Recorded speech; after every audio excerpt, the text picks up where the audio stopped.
En Capó. Voces de los territorios. El verdadero relato. Voces de los territorios. Conduce Irma Caupán. Voces de los territorios. Los martes a las 9 de la noche. En Capó.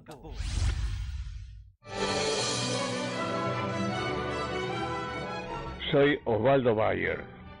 Bueno, un saludo para la Radio Caput, radio de nombre increíble, roto, jodido, completamente aniquilado, que haya puesto ese nombre, ¿no? Con mucha ironía, evidentemente. Bueno, les deseo el mejor de los progresos, les deseo el mejor de los futuros, pero que nunca esté en Caput. Gracias. Pero que nunca esté en Caput.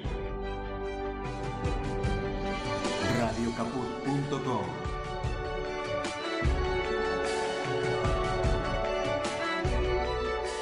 Pero que nunca esté en Caput.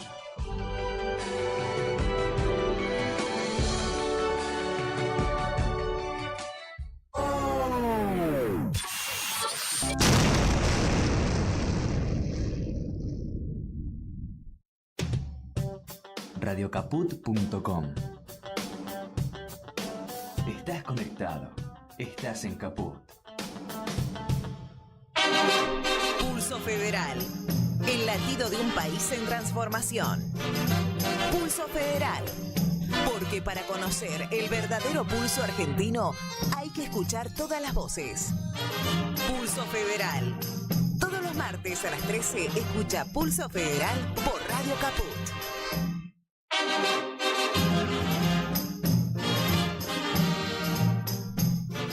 Buen día, muy buenas tardes. Comenzamos una nueva emisión de Pulso Federal desde Buenos Aires, en la capital federal, para todo el país y, no, ¿por qué no el mundo también, no? Así que bueno, aquí estamos nuevamente, un programa más, creo que es el programa número 10 o 12 ya, ¿no? Vengo medio 15, perdido. 15. El 15, tuve dos programas sin venir porque tuve con un problemita de salud, pero bueno, muy bien conducido por Walter Episcopo y por supuesto por Nair Villanueva, ¿no? Dos fenómenos. Dos fenómenos a quienes saludamos. Saludamos, por supuesto. Son parte del equipo. Doctor Boglione, ¿cómo le va? Bien, muchas gracias. Muy contento de estar aquí con ustedes en un nuevo programa y con una audiencia creciente. Sí, es verdad, es verdad. Don Oscar Cuartango, ¿dónde dije? Te maté, con ese don te maté. Perfecto. Oh, es terrible. Quiere decir, de origen noble. Bueno. Oscar Cuartango, ¿cómo estás? Muy bien. Esperando por un lado el debut de Argentina hoy, que se produce a las 22, creo que juega. 22 horas, exactamente. 22 horas. Con Argelia y con el Dibu como arquero. Cuidando la portería, como dicen los españoles. Sí. Y aparte con Messi de titular ya en el minuto 1. Y lo que estuve viendo hoy, ayer se agarraron a trompada. En los argelinos, un grupo argelino, un grupo argentinos en el Times Square. Mira, bueno. Un lugar para agarrarse a trompada, un lugar emblemático, ¿no? emblemático. Está muy bueno. También es un aniversario hoy del bombardeo de Plaza de Mayo. Sí. Incluso también mañana se inicia precisamente el juicio de la memoria por la responsabilidad de ese bombardeo en la Justicia Federal de San Martín. Discúlpame, después de 71 años... Sí. Pues son 71 años el bombardeo, ¿no? No, 70 años. ¿55? No, sí, 71. No, el del bombardeo no se inicia el juicio. Se inicia el juicio de los fusilamientos del 56, 70 años. Del 9 de junio, sí. 9 de exactamente. Junio, claro.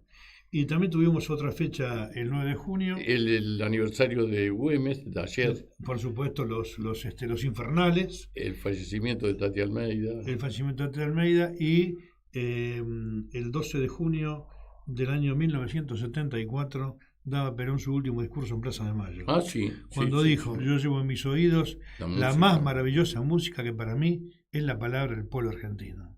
Yo era muy chico, estaba en la plaza y una emoción impresionante. Bueno, yo no era tan chico, pero era muy joven y también estaba en la plaza. Sí, la verdad que fue un momento épico, ¿no? Épico, y palabras que quedan, frases que quedan, historia que queda, obra que queda, que hay que reivindicarla. Y más en este momento. Claro. Con este gobierno tan corrupto. A mí me tocaba viajar en condiciones muy precarias porque vivía en esa época de estudiante en Santa Fe y vinimos varias veces aquí a la capital federal con motivo del regreso del general Perón a la patria y después todo lo que vos acabas de mencionar, ¿no? Los distintos actos en Plaza de Mayo y también su discurso de despedida. Ahora,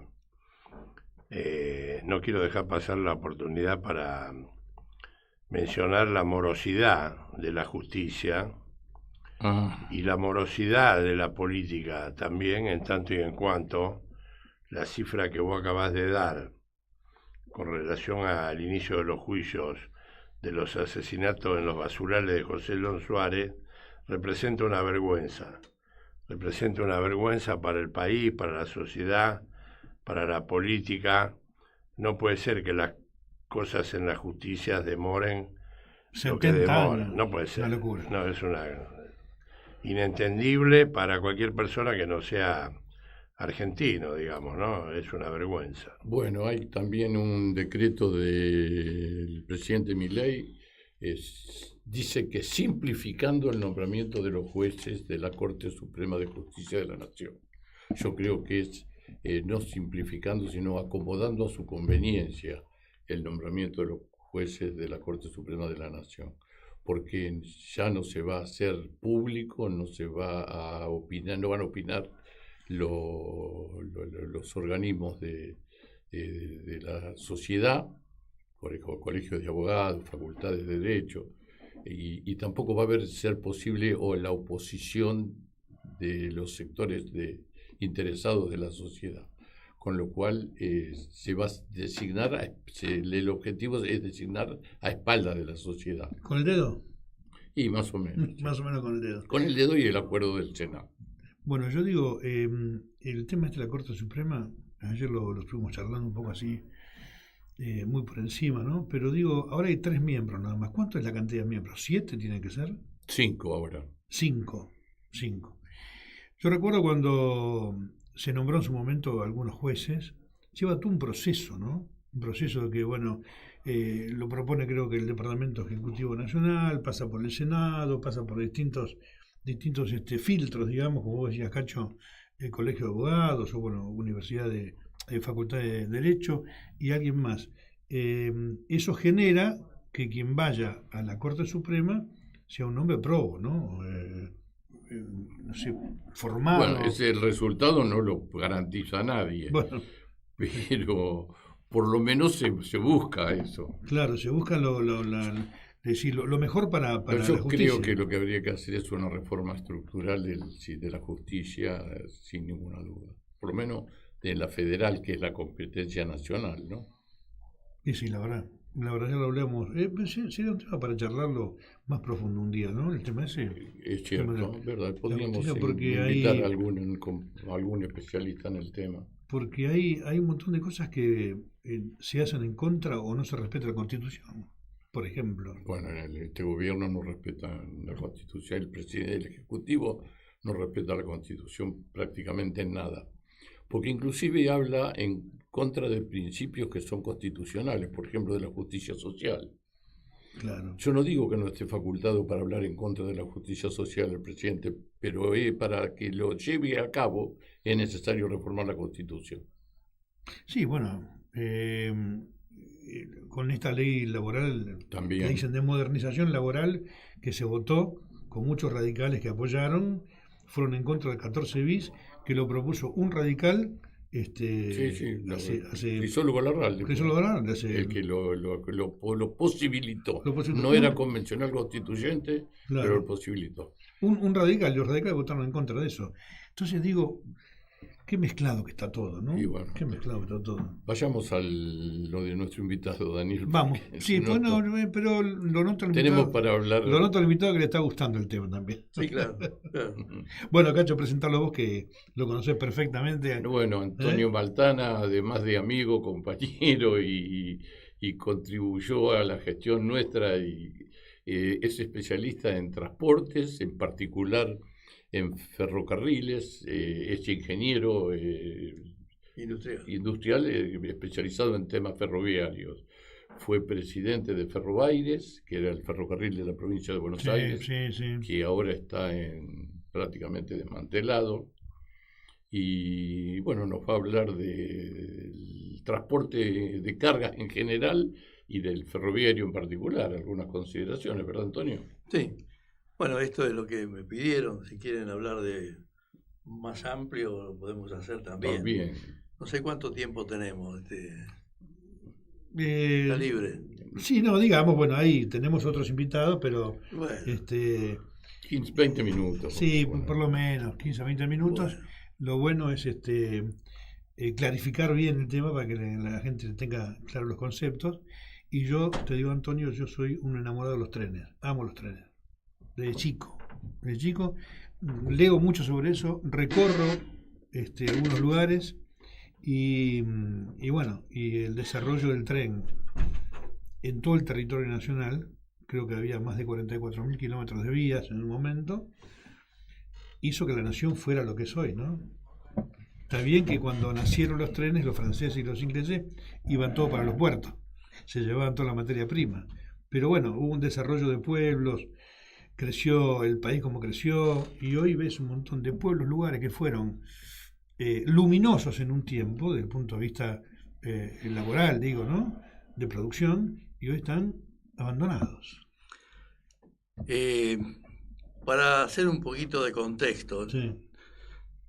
Yo entré al ferrocarril 100 años después que se inauguró el primer ferrocarril de la Nación, del Teatro Colón a Flores. Así ¿De la porteña será ese? Con la porteña de cabeza, claro. Sí. Así que hace rato que estoy en los temas ferroviarios y el transporte en general. Así que me parece que me voy a tomar 5 minutos para hacer un poquito de historia reciente. Los ferrocarriles en los años 80 más o menos empezaron a decaer en todo el mundo. A decaer por problemas de competencia fundamentalmente. Los ferrocarriles eran casi hegemónicos y la hegemonía generalmente cuando no está bien conducida trae consecuencias, como en el caso del ferrocarril, de mucha burocracia, mucho decaimiento, y por otro lado estaba creciendo el transporte automotor con mucha más agilidad, más atomizado, etc. Esto trajo como consecuencia que en el mundo, no solamente en la Argentina, los ferrocarriles, los funcionarios que tenían a su cargo el ferrocarril, empezaron a pensar en qué hacer con el ferrocarril, porque además llevaba su notable inversión permanentemente. Bueno, eso pasó en Japón, se empezaron a privatizar, en Inglaterra se privatizaron también, Inglaterra, que fue pionera de los ferrocarriles nacionales, se empezaron a privatizar, en Europa no tanto, en Estados Unidos también, hasta que después empezaron y en Argentina, por supuesto, en los 90 copiamos los de los 80 de otros países. Nosotros vamos copiando a destiempo, lamentablemente así nos va en este campo. Lo copiamos en los 90 y entonces vino, por supuesto, el presidente de ese momento con su ministro de Economía, que se llama todavía Domingo Cavallo, y al amparo de la Ley de Reforma del Estado y de Emergencia Económica, Condromi fue el mentor de esa ley, sí. Empezaron todo este mecanismo que se llamó de privatización, pero hubo un diputado al cual respeté muchísimo, que le dijo al presidente Menem: de privatización no te voy a apoyar, de concesionamiento sí te voy a apoyar, porque el día menos pensado, si está privatizado hay que volver a comprarlo. Si está concesionado, con alguna ley, un decreto, yo lo puedo renacionalizar. Ese diputado mandato cumplido ya no está más, se llamaba Lorenzo Antonio Pepe. Exactamente. Y ahí empezó todo este debacle en la Argentina, mientras otros países volvían al Estado. Bueno, de esta debacle surgieron, digamos, se dividieron los ferrocarriles argentinos en, vamos a llamarle, en gestiones o en negocios en el buen sentido. El negocio de la carga, el negocio del pasajero metropolitano, el negocio del pasajero larga distancia. Bueno, y ahí se tomaron definiciones. En la carga se concesionaron, todavía hoy hay concesionarios de aquella época, de más de 30 años atrás. En los pasajeros metropolitanos volvió todo al Estado. En aquel momento el ferrocarril de la provincia de Buenos Aires, el presidente era Eduardo Duhalde, le pidió al presidente Menem, era el gobernador, al presidente Menem le pidió que le diera la concesión del ferrocarril de la provincia de Buenos Aires. El provincial, sí. De Avellaneda a La Plata, ¿no? Digamos toda la provincia de Buenos Aires. Sí. Pasajero y carga, las dos cosas. Era más que el provincial. Sí, era más que provincial, porque también llegaba a la capital federal. Estaba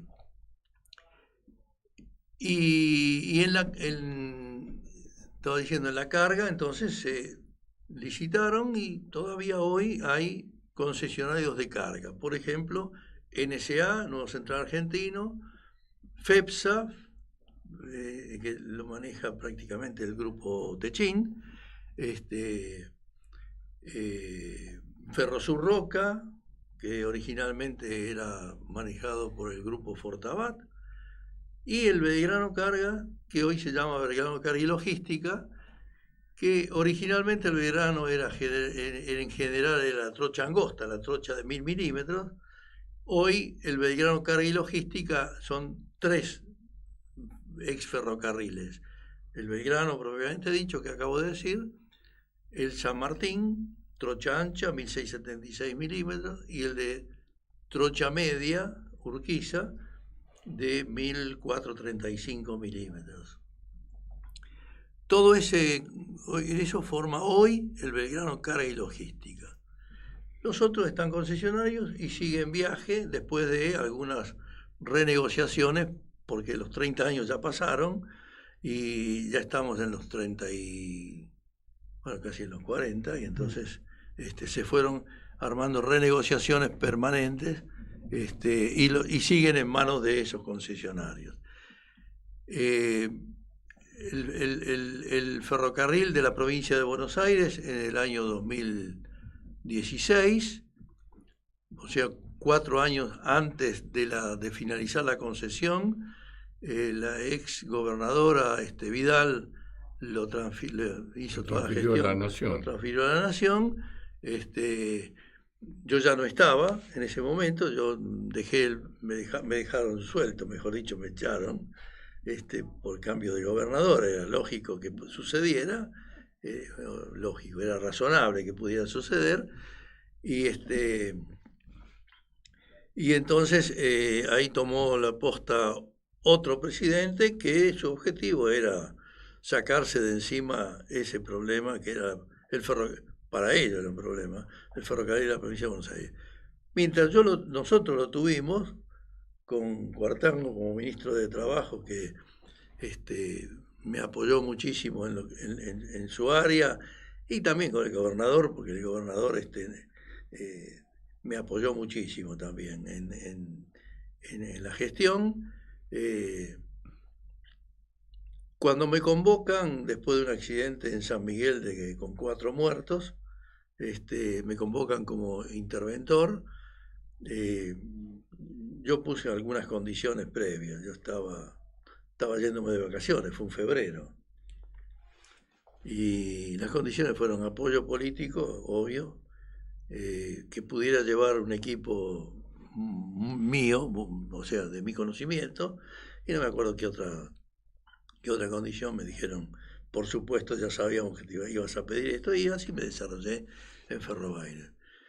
Empezamos en Ferrobaires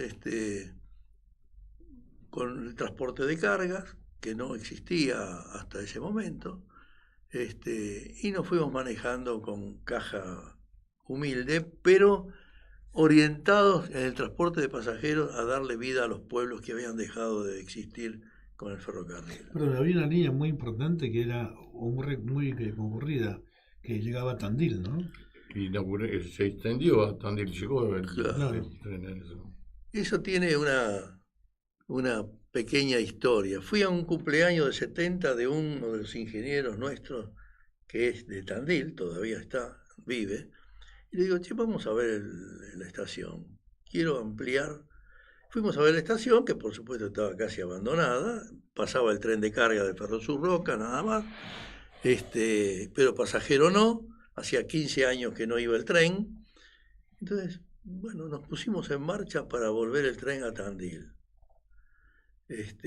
Hicimos toda la gestión también, la divulgación política, por supuesto. El gobernador estaba... Una fiesta fue del pueblo, encantadísimo. En torno del tren a Tandil. Efectivamente. Llegó el tren a Tandil, pero previamente yo tenía que ponerle coches de pasajeros, porque no teníamos una cantidad importante. Entonces sacamos una cantidad reducida de coches de la pila, estaban ahí arrumbados con pasto y arbolitos en el medio, después de muchos años. Los pusimos en el taller de Junín, le puse ingenieros de una empresa industrial donde yo trabajé durante 20 años, que lo puedo decir porque ya no está más ese nombre, Fiat Matterfeld. Sí. Pero en aquel momento era Fiat, cuando me traje esa gente, la puse en Junín a hacer un trabajo industrial, no de reparación liviana. Pintamos los coches de un poquito de amarillo también, de naranja, mejor dicho. Se me fue el amarillo por error, pero... Un taxi. Y con esos coches largamos la inauguración Buenos Aires-Tandil, que hacía 15 años que no iba el tren de pasajeros. Por supuesto vino el gobernador y por supuesto estuvo el cura bendiciendo el tren. Que era Constitución Tandil, ¿no? Constitución Tandil. Eso fue el primer tramo. Mi objetivo era darle vida de nuevo a esos pueblos donde el ferrocarril ya no existía. El cura se llamaba Raúl Troncoso, que en la bendición dijo, espero que este tren no venga solamente para la inauguración, pues se ve que anteriormente le había pasado eso. Entonces yo había inaugurado y después se murió. Yo cuidaba más ese tren que el de Mar del Plata. Me hice muy amigo del cura, a tal punto que me llevó a verlo a Francisco a Roma. Bueno. Él me llevó, porque era muy amigo de Francisco. Hablaba por teléfono, delante mío hablaba por teléfono. Bueno, Francisco se prestaba también para eso. Así que inauguramos Tandil. Y como el tren dormía sábado y domingo ahí, y cuando el tren duerme en una estación donde hay poca gente cuidando, se llena de cirujas, se llena por ahí le roban alguna cosa. Dijimos, vamos a hacerlo trabajar y nos vamos a pueblos siguientes. Hicimos sábado y domingo Vela y Gardey. Sí, Gardey, sí. Ida y vuelta. Dos pueblos que son visitados mucho por la gente que va a los fines de semana. Bueno, turismo de fin de semana. El gobernador, el intendente sigue siendo intendente, sí, Lunghi. Sí. Hombre de Independiente. Radical el tipo. Sí, pero... Médico pediatra. Sí, pero radical de... ginecólogo. No, es médico pediatra. Pediatra. Pero es radical de la época de Ilía, de esa época. Sí, medio que se resistió al tren, no sé por qué, pero al final Daniel Scioli se lo impuso y después le gustó porque se movía. Y Tandil es una ciudad que se visita mucho los fines de semana. Sí. Así que bueno, así fue la historia breve de este paso mío por... Sí, Antonio, el tema de los trenes de carga y la política que se llevó a cabo y la que se está tomando en la actualidad. Sí. Yo tengo entendido que los que explotan, por ejemplo, las concesiones de los trenes de carga son los mismos que usuarios que llevan su carga, su propia carga. Claro. Y que un poco también es el camino que están tomando con las actuales licitaciones, ¿verdad? Sí, los 3 concesionarios de carga son todavía los originales, prácticamente los originales, que llevan más del 90% de su propia carga. Cerealeras, por ejemplo. NSA, Nuevo Central Argentino, la General Dehesa, que se lleva también la cerealera, y Ferrosur Roca básicamente con cemento. Piedra, cemento, etcétera. El único que quedó fuera de todo este circuito, que originalmente lo manejaba la Unión Ferroviaria, como concesionario, es el Belgrano Carga y Logística. Después se transformó en Belgrano Carga y Logística con esas originalmente 3 ferrocarriles de carga, que eran el Belgrano, propiamente dicho, el San Martín y el Urquiza, que cubre toda la Mesopotamia, ¿no? Hoy está en manos de esa empresa. Es una empresa del Estado que está en la mira, bueno, esto es público, está en la mira para su concesionamiento. Le llaman privatización, pero me parece que lo dicen para hacerlo rápido, pero me parece que no va a ser una privatización, sino un concesionamiento. Las 3 empresas que usted menciona funcionan con el agravante de que van a puertos terminales de Rosario. Claro. Y las terminales portuarias también son de las empresas que llevan su propia carga. Sí. El caso de Aceitera General Dehesa, que no solo lleva cereales, sino que lleva aceite también. Sí. En unos trenes que dan vergüenza, realmente, por el estado deplorable que tienen, pues ni siquiera lo pintan. Molestan en gran parte de las ciudades por las que llevan su carga, el caso puntual de Villa María, donde el tren parte la ciudad en 2, generando todos problemas de tránsito, vehicular, domiciliario, digamos, de los colegios, etcétera. Y son trenes larguísimos, no terminan nunca de pasar, y llevan aceite al propio puerto de Aceitera General Dehesa en Rosario. Lo mismo pasó con la actividad que usted debe conocer bien desde el punto de vista ferroviario, de Minera La Lumbrera en Catamarca, que llevaba bloques de piedra por un mineraleducto, desde Andalgalá hasta Tucumán, y ahí en Tucumán lo cargaban al Belgrano y lo traían hasta Puerto Rosario, a las piedras. No por piedras, sino por el oro, obviamente. Claro. Y tengo para mí que en esas ciudades no han dejado absolutamente nada. Muy poco, algún hotel para funcionarios y nada más. Son ciudades, donde los ferrocarriles han estado al servicio de sectores privados, extractivistas y poco afectos a las personas y a las sociedades. Bueno, ahora se habla mucho periodísticamente sobre repito las palabras de los funcionarios de la privatización del ferrocarril Belgrano Carga y Logística.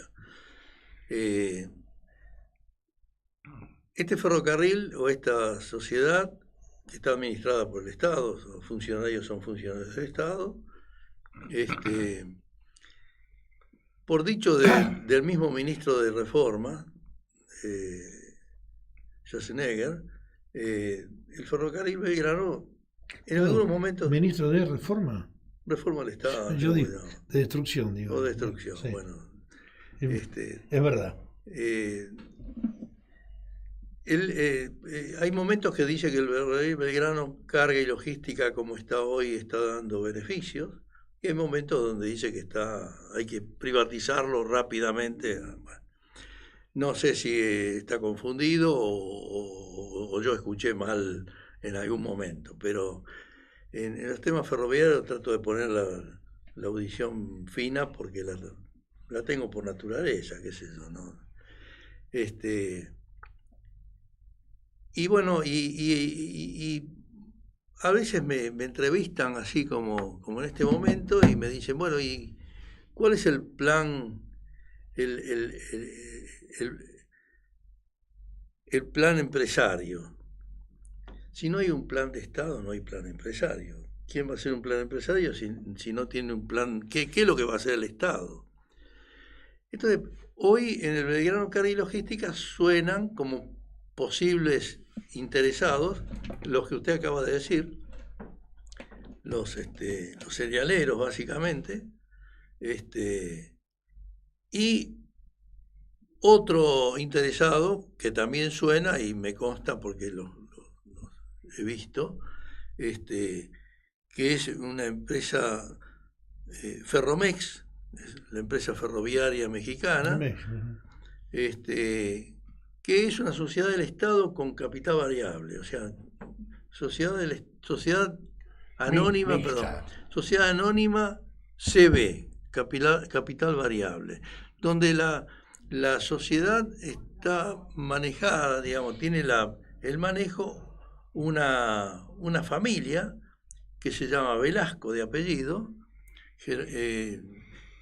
El director es Germán Velasco, de esa que prácticamente tiene la mayoría el resto, la minoría lo tienen grupos inversores y otros que están muy interesados, tienen todo el recorrido mexicano, prácticamente de 8.000 kilómetros lo hacen con esta empresa. Está interesado en el Belgrano Carga, pero básicamente está interesado, según lo que se dice, básicamente en la minería, en movilizar la minería argentina. Y ahí están los dos contrincantes que todavía están tratando de entender qué quiere hacer el Estado. Si no hay plan de Estado, no hay plan. Es que el Estado no quiere hacer nada, se lo quiere sacar de encima. Bueno, totalmente. Es decir, no tienen propuesta el Estado, porque el Estado, inclusive el Estado actual, es un Estado bobo que no interviene en las políticas económicas. Vos fíjate, Antonio, que vamos a una postura y un país extractivista y primarizado, donde incluso la apertura de las importaciones indiscriminadas están destruyendo la industria nacional y las pequeñas y medianas empresas, a las cuales sería interesante facilitarles el transporte. Yo estuve reunido con empresarios tabacaleros en Jujuy y en Salta, y dicen que les salía más caro el transporte automotor al puerto de Rosario o al puerto de Buenos Aires que el fluvial al Asia o Europa. Sí. Un disparate. Pero claro. Quizás es un poco largo de explicar, para mí no lo puedo hacer corto, pero... Nos quedan 3 minutos. Bueno, entonces más corto todavía. Pero la estrategia de un país, Alberdi ya lo decía, los ferrocarriles van a dar mayor conectividad al país que los propios congresos, lo decía él con alguna visión. Y en el mundo pasa eso. El mundo civilizado, vamos a llamarle civilizado, qué sé yo, digamos, otros países que no sea el nuestro, desarrollados, han descubierto el ferrocarril. A veces estamos pensando en trenes de 6, 7, 8.000 toneladas. Nosotros estamos llevando como máximo 1.000. En Estados Unidos ya están con los contenedores de doble piso, carga, con una vía que soporta cerca de 30 toneladas por eje. La nuestra, si llega a 18, es una fortuna. Son viejas aparte. Y son viejas aparte. Por eso no soporta más que eso. Y están descubriendo también el ferrocarril desde el punto de vista ecológico. Después de Laudato Si, que el Papa Francisco me regaló autografiada. Y en italiano debe ser, porque vos hablas italiano. Sí, eso sí. Pero estaba pensando si me la dio en italiano o en español, pero creo que fue en italiano. Me puso Francisco chiquitito, como escribía él, y yo tuve la suerte de regalársela a Daniel Scioli, con lo cual no la tengo más. Tengo otra, pero que la compré en un kiosco, pero no autografiada por aquel Papa tan nuestro, claro, tan argentino. Y a raíz de esa encíclica y después de salir de Ferrobaires, me dediqué a pensar el ferrocarril desde el punto de vista de la ecología también. Como el de Jujuy, por ejemplo. Ecología en general. Pero también hay un antecedente de esto que hace a la estrategia de un país. El Congreso Panamericano de Ferrocarriles, cuyo presidente fue hasta su muerte Lorenzo Pepe, y yo secuaz de él, digamos, yo soy todavía el coordinador general, en el año 60 en la década del 60, en un congreso en Lima, un ingeniero argentino, Helio Porta, se dedicó a poner en números lo que a veces decimos rápidamente las externalidades. ¿Cuánto gana un país teniendo el ferrocarril y cuánto pierde no tenerlo? Después de ese fue un congreso en Lima, en Perú. Después de ese congreso, los alemanes destinaron 5.000 millones de marcos alemanes en ese momento para los ferrocarriles alemanes. Y los alemanes no son derrochadores, que yo sepa, y son organizados, son ordenados. Y así fue como, esa debe haber sido una base importante, como los ferrocarriles en Europa, en Estados Unidos también, en Europa, en Asia. No hablemos de China, porque a veces cuando yo leo algunas cosas que vienen de China, me da como una envidia, claro. Estamos demasiado lejos. No lo vamos a ver ni nosotros ni nuestros nietos, y menos si seguimos así. Y más en los últimos 20 años, ¿no? De China. No, en los últimos 20 años los chinos nos pasaron de largo, por lo menos ferroviariamente, sí. Y creo que en varios otros argumentos. En los años 80 también, hablando de las bondades del ferrocarril, teníamos una industria local pujante, que había yo formé parte de la Cámara Industrial Ferroviaria, como empresario también, de la industria ferroviaria, me refiero, y se exportó de Argentina el 20% de lo producido ferroviariamente, se exportó de la Argentina, con lo cual deberían haber entrado las divisas. Digo deberían haber entrado porque una de las exportaciones fue a Cuba y creo que todavía los cubanos no terminaron de pagar. Pero bueno, algún día lo pagarán con algo. Hablábamos con el doctor y amigo Cuartango recién antes del programa de que Argentina tuvo la posibilidad, perdida por supuesto, de convertirse desde el punto de vista ferroviario en un exportador del know-how ferroviario a países de Latinoamérica que no tenían nada, digamos, comparado a lo que teníamos nosotros. Recursos industriales, pero también fundamentalmente recursos humanos vinculados al ferrocarril, de todo tipo, y sin embargo hemos quedado retrasados aún con relación a países hermanos de Latinoamérica. Me da pie a decir algo. En el año 1907, Figueroa Alcorta presidente, se crea la Asociación del Congreso Panamericano de Ferrocarriles con este objetivo, porque el ferrocarril argentino estaba a la vanguardia y entonces claro, era como que podía ser el profesor, digamos, la experiencia, traspasar la experiencia a todos los países de América. Desde Canadá, los socios del Congreso Panamericano son desde Canadá hasta acá, más algunos otros que son extracontinentales, como Japón, Italia, Portugal, España, etcétera.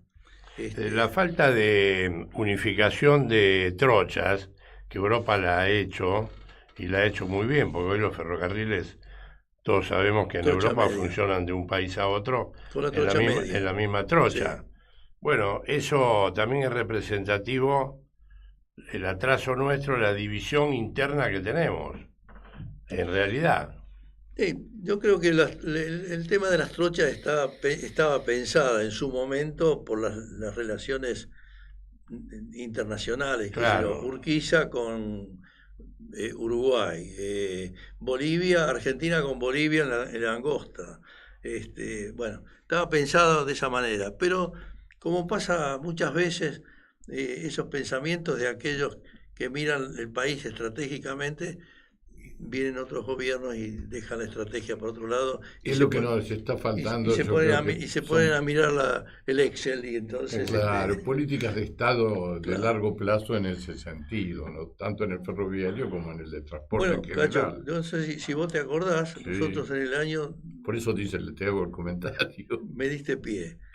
En el año 2014, supuestamente el 2015...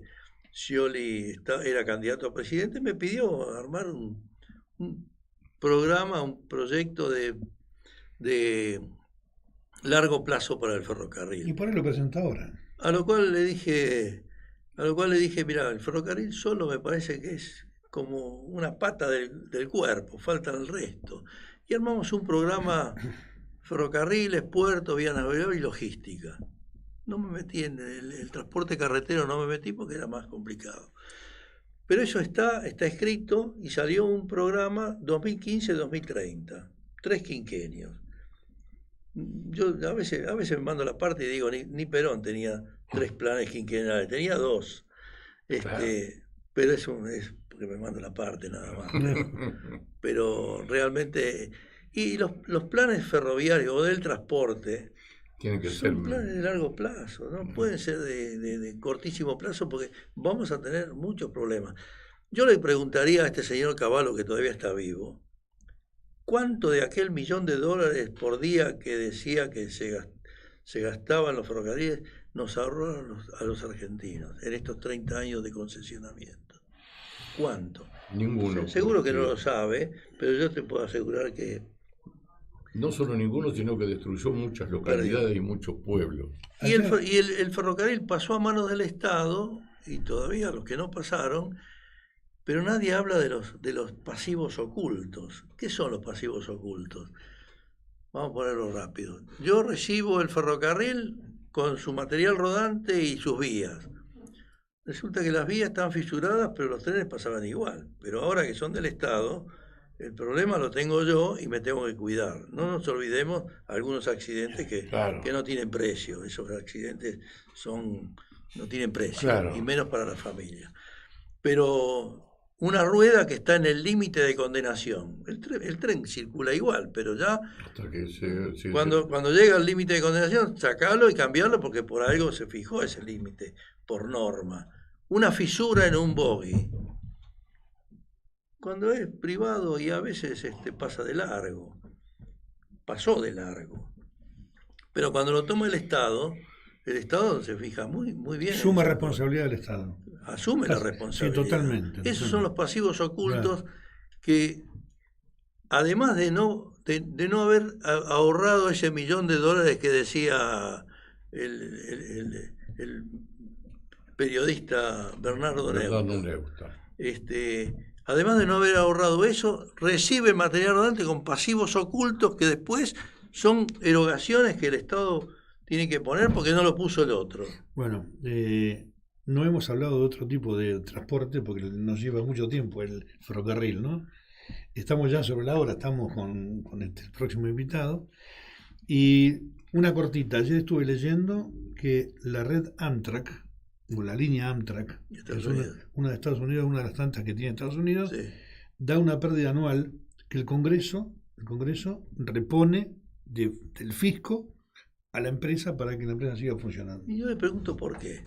¿Son tontos los americanos? No son tontos. Entonces, volvamos al estudio que hizo un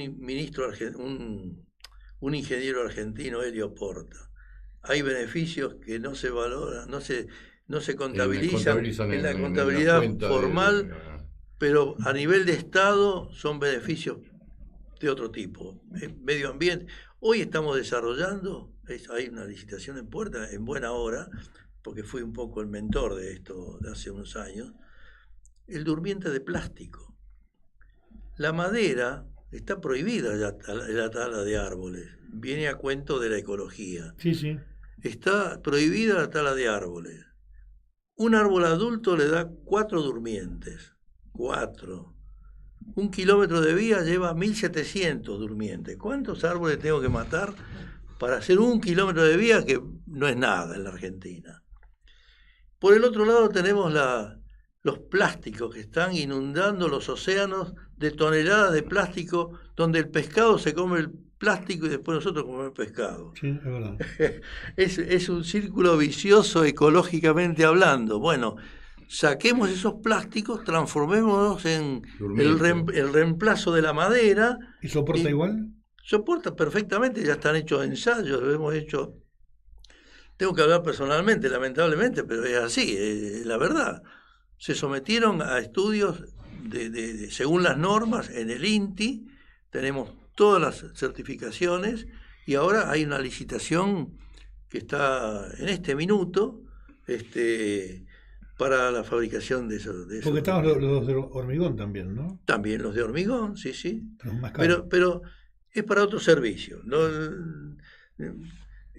El plástico es para reemplazar madera. El hormigón es más para los trenes de más velocidad, de pasajeros, digamos, del área metropolitana, para ponerlo así, o de larga distancia también. Mar del Plata tiene durmientes de hormigón, Rosario tiene durmientes de hormigón, el área metropolitana de Buenos Aires, prácticamente todos ya tienen durmientes de hormigón. Es decir, que podemos decir que el durmiente de quebracho está totalmente reemplazado por los durmientes de hormigón y de plástico. Y de plástico, sí. Y los que de hormigón son utilizados para el transporte pasajero y los de plástico para la carga, digamos. Para la carga y yo diría que en ramales no principales. Por ahora, hasta que se tenga un poco de experiencia.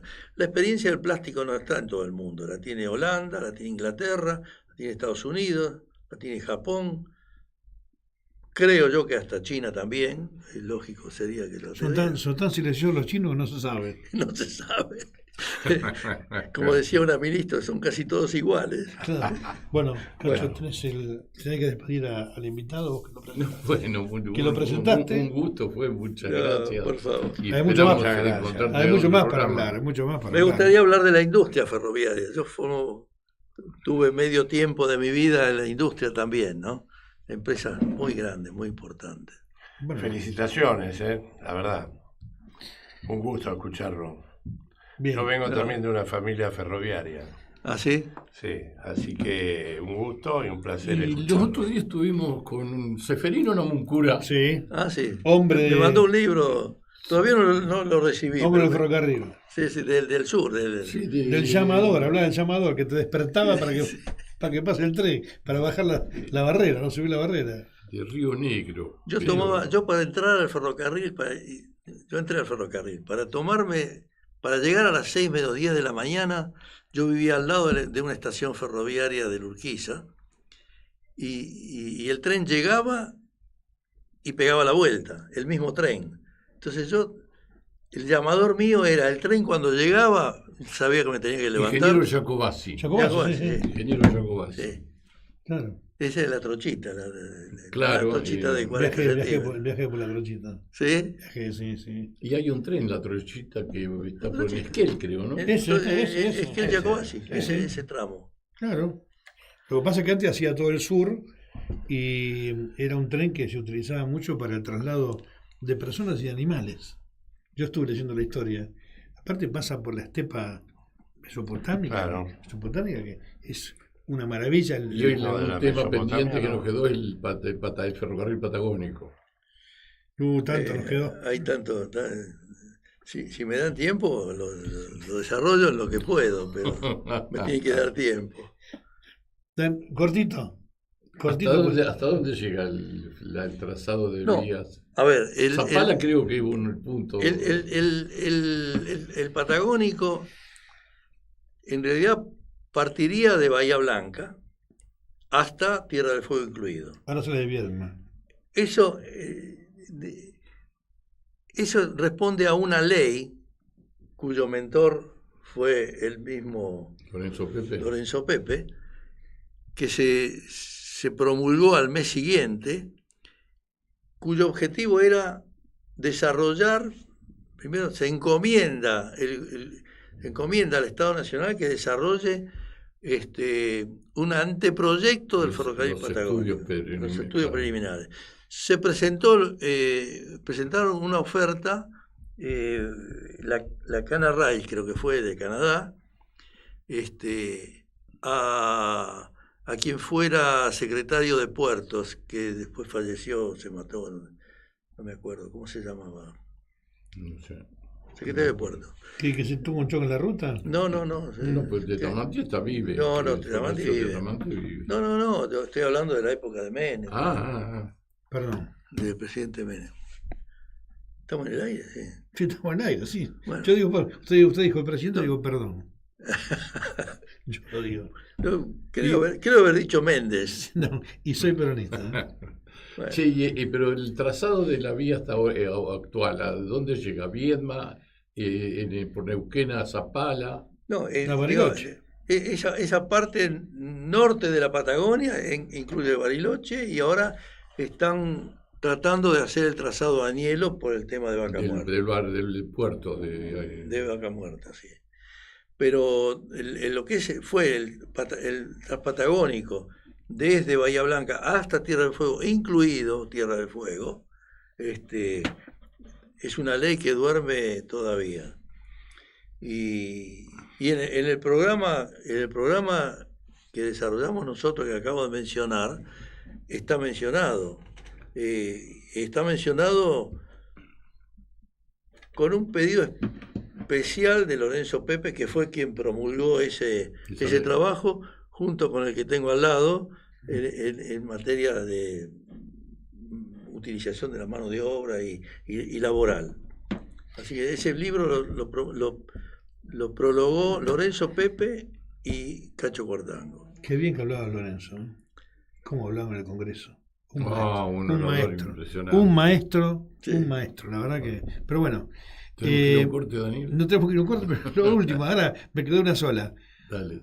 ¿Cada cuánto se ponen los durmientes? Porque por seguridad yo veo cada vías... 60 centímetros. Porque yo veo vías... ¿Cada 70? 60. Porque yo veo vías en Europa o Estados Unidos están más cerca. ¿Puede ser? Nunca las medía ya, pero acá la norma dice 60 centímetros. ¿Eso es por seguridad?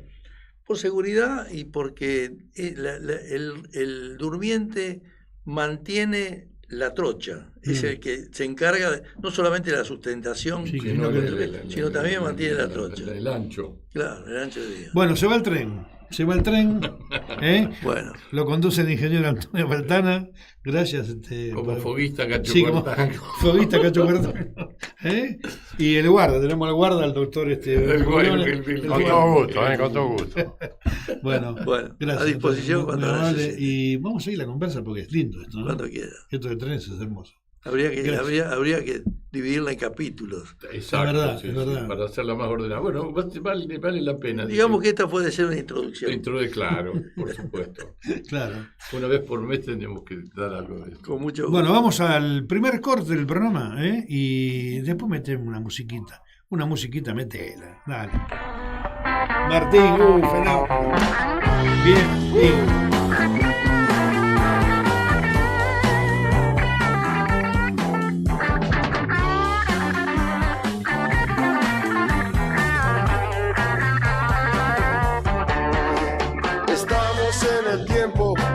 El ser humano vive con razón de ser. Con solo unas palabras un caso puede resolver. Pero pega una trompada y tira todo. Se cree ya muy listo con su modo de ser. Un hombre sin historia, sin tiempo y sin memoria puede así, pero no se da cuenta, su personalidad en venta está. El hombre suburbano sigue su rutina sin darse cuenta que su vida terminará.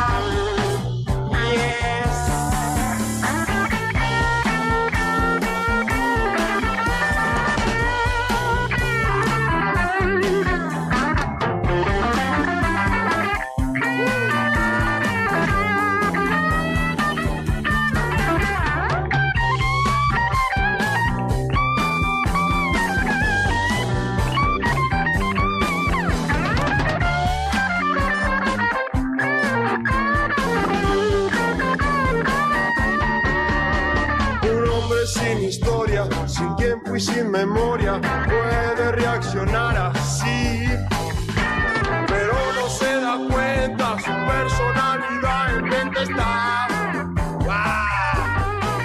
El hombre suburbano sigue su rutina, sin darse cuenta que su vida terminará.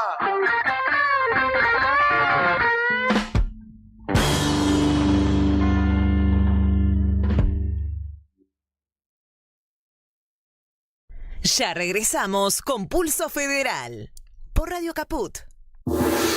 ¿Querés arrancar la mañana bien informado? ¡Rompelo! InfoSiberia, las noticias en tu celular. Manda un mensaje de WhatsApp al 1128679078 y recibilo gratis todas las mañanas. Vos sos la única que me hace feliz cuando nadie te dice la verdad. InfoSiberia, las noticias en tu celular. No seas como los demás. Manda un mensaje de WhatsApp y recibilo gratis todas las mañanas. Voces de los territorios. El verdadero relato. Voces de los territorios. Conduce Irma Caupán. Voces de los territorios. Los martes a las 9 de la noche. En Caput. Hoy Chicha se nos fue. En Caput. Ana María Cariaga, pero quizás nos sobrevuele con su alma de abuela guerrera. Pasan cosas. Para darte a vos, Clara Anaí, esos abrazos tejidos y abrigados. El zapabón. Decir que es merecido es poquito, no hay palabras para describir a Chicha. María Victoria. Con nosotros los nietos era sumamente cálida. Yo no me puedo olvidar de los regalitos que nos traía también a nosotros. Eve de Bonafini. Para mí fue una hermana, una amiga, una compañera. No sé por qué la vida nos juntó, pero nos pusimos de acuerdo en muchas cosas. Juan Martín Ramos Padilla. Esa placa que vamos a descubrir con el nombre de Chicha Mariani no es algo decorativo, pero es la asunción de un compromiso de defender las causas populares.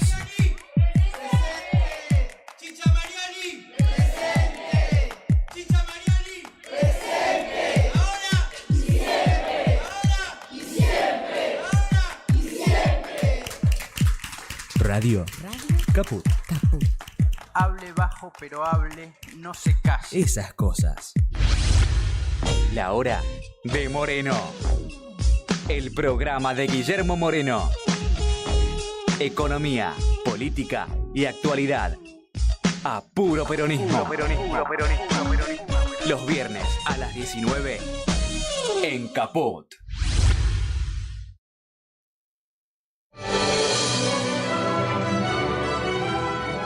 Soy Osvaldo Bayer.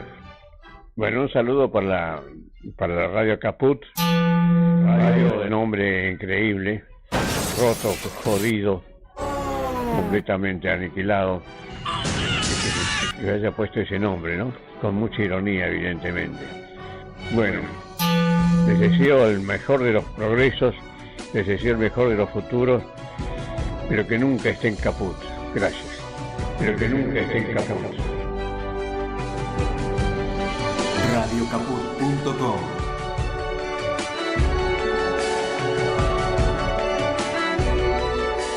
Pero que nunca esté en Caput.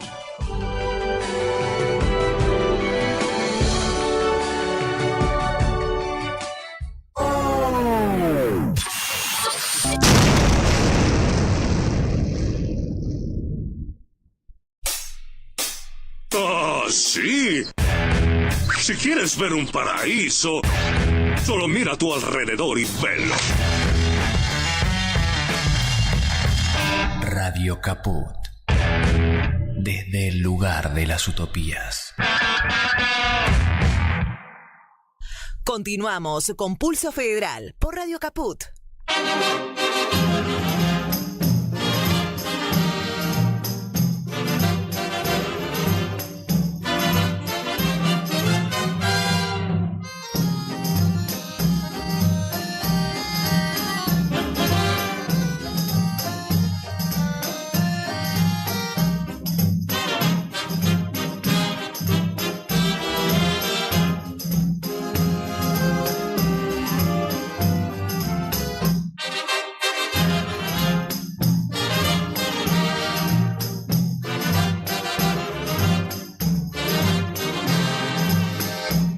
Volvemos con Pulso Federal. Tenemos mucho más todavía, mucho más hasta las 3 de la tarde, casi 1 hora más.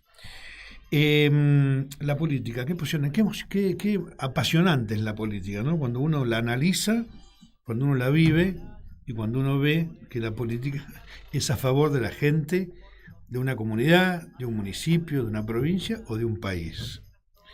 Y para hablar de política y de tantas cuestiones que están pasando en el mundo relacionadas con la Argentina y la Argentina con el mundo, está el licenciado Juan Carlos Herrera. Mucho gusto, bienvenido. Para hablar de muchísimos temas tenemos para hablar, pero fundamentalmente, ¿qué es la política para vos, Juan Carlos? ¿Qué pregunta? Bueno, muchas gracias por la invitación. La verdad que me siento muy, muy halagado. Además de estar con amigos, compañeros. Una pregunta muy pertinente hoy. Quizás, no digo pocas, pero ha habido algunos momentos en la historia en que esta pregunta ha sido más pertinente. Y esta es esa. No me quiero ir muy atrás, pero la política hoy está compitiendo conceptualmente con otra realidad, que es la del mercado. Esta competencia tiene una larga trayectoria. Esta larga trayectoria empieza en el fin del siglo XVIII, con el mercado y con el Estado. Relación mercado-Estado. ¿Economía política o política económica? Ahí está el tema. Ahí está, ¿no? Y esa es la tensión que ha habido. Claro. Economía política, política económica. Fíjense que hay una cosa curiosa. Les voy a contar. En 1938, un año antes de que estallara la Segunda Guerra Mundial, había una gran preocupación porque se ve, digamos, la Primera Guerra todavía no se había terminado de procesar los efectos de la Primera Guerra Mundial. Hambre, desocupación, destrucción, etc. Además había sido una guerra impensada, ¿no? La magnitud que tuvo y la gravedad y la ferocidad que tuvo. Hay una película, Sin Novedad en el Frente, que da bastante cuenta de ello. Y comienza allí, además ocurrió la Revolución Rusa en 1917, un fenómeno que era inesperado, conmovió totalmente a Europa principalmente y al mundo.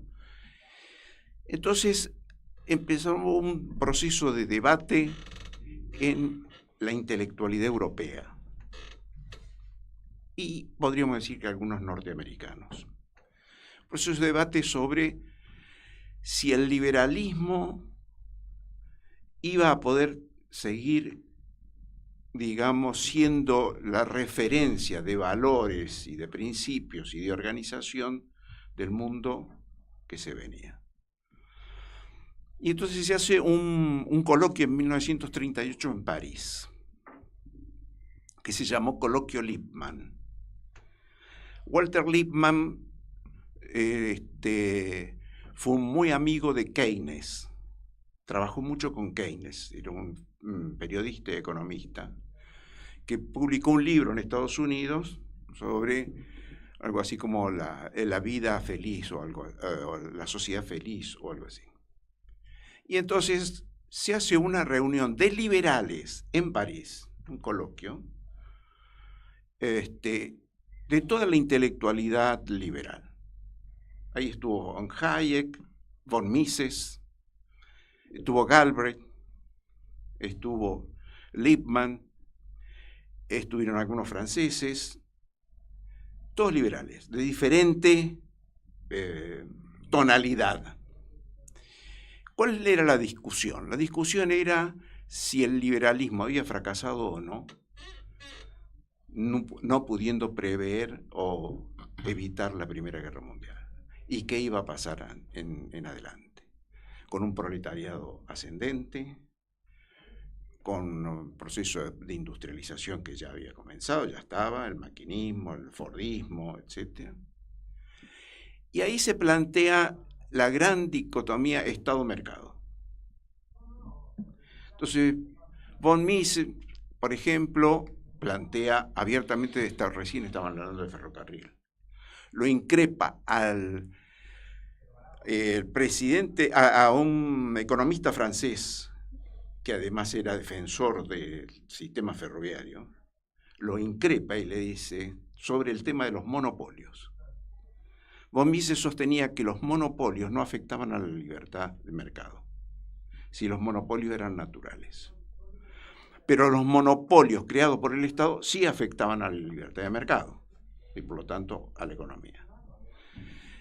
Y entonces le dice al francés, este economista francés... Y ahí no querían al Estado. No. Le dice, cierren los ferrocarriles. Cierren los ferrocarriles y dejen libertad de comercio. Porque van a surgir empresarios que quieran invertir lo mismo. No tiene por qué el Estado hacerse cargo de esto. Bueno, una fuerte discusión ahí. Y en ese coloquio aparecen las dos posiciones. La posición muy liberal de von Mises, de Clausewitz, de otro alemán, von Hayek y demás, y la posición más moderada, donde decía, libertad de mercado sí, pero con intervención del Estado, ¿no? ¿En qué la intervención del Estado? En fijar las reglas de juego. Y este grupo que sostenía esto, en ese coloquio decide llamarse neoliberales. Este es el comienzo del neoliberalismo, 1938. Las actas de ese coloquio nunca se tradujeron, están en francés. ¿Saben cuándo se publicaron? En 2014. ¿14? 2014. Hace 12 años nada más. Hace 12 años, yo las tengo. Hice un trabajo sobre eso. Porque yo creo que ahí está el huevo de la serpiente. Claro. Es decir, la discusión, Estado-mercado, ¿cuánto de Estado, cuánto de mercado? En el 39, el año siguiente, viene la Segunda Guerra Mundial. Este debate se para, se detiene, y se retoma en el 45. Después de la Segunda Guerra. Después de la Segunda Guerra. Con otro mundo. Con otro mundo. Y en el 45, los que llevan la voz cantante son la escuela alemana, no austríaca, la escuela alemana, que desarrolla la economía social de mercado.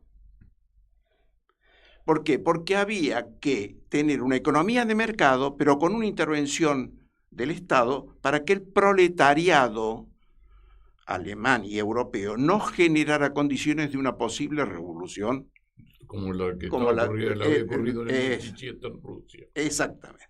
¿Sí? ¿Que era cuidarlos o controlarlos? Controlarlos. Y ahí estuvo Ludwig Erhard y Adenauer, que fueron los... Konrad Adenauer. Exactamente. Los que impulsan el modelo de economía social de mercado que se extiende por Europa y que el único país de América Latina que asume ese modelo es Argentina con Perón. Un poco más profundizado. Profundizado con otras, como es. Pero es el esquema. Sí. Menos socialdemócrata, digamos. Menos socialdemócrata. Pero ya ahí estamos cuidando a los trabajadores, ¿no? Por supuesto. Ahí ya cambió la cosa, claro. No, bueno, en Alemania las grandes fábricas, la acería, la siderúrgica y demás, tienen, todavía creo que lo tienen, comités de empresa con representación de los trabajadores en el directorio. Entonces, esta situación tiene un detalle que es muy poco comentado. Alemania, después de la guerra, es, digamos, les amputada la soberanía. No tiene derecho a declarar la guerra. El Estado alemán, a partir del 45, no se le reconoce el derecho de todo Estado soberano de poder declarar la guerra a otro. Ni a Japón, ni a Alemania. ¿No? Por los grandes derrotados son. Porque fueron derrotados. Entonces, ¿qué surge ahí? Fíjese que surge... Pero había dos Alemanias. Claro. Estamos hablando de la Alemania del Oeste, ¿no? La Alemania federal. La federal, sí. La otra dependía de la Unión Soviética.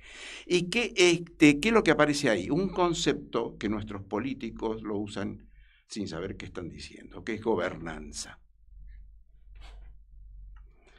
Gobernanza significa administración de gobierno sin soberanía. Sin soberanía. Eso es gobernanza. ¿Lo repetimos otra vez, por favor? Administración de gobierno sin soberanía. Ah, bueno. Es lo que está pasando ahora. Exactamente.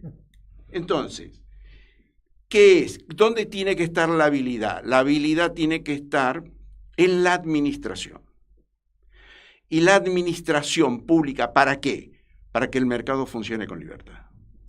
Ese es el punto. Eso es neoliberalismo. ¿Sí? El problema del peronismo es que no encaja ahí. No, claro, porque la soberanía es uno de los banderas. Exactamente. El problema del peronismo es que no encaja. Por eso los norteamericanos y Europa a Perón no lo querían. No, le dicen no. Churchill incluso. Y sí. Claro, usted no entendió esto. No, sí lo entendí. No, es la famosa tercera posición. Exactamente. Exactamente. Claro. ¿No?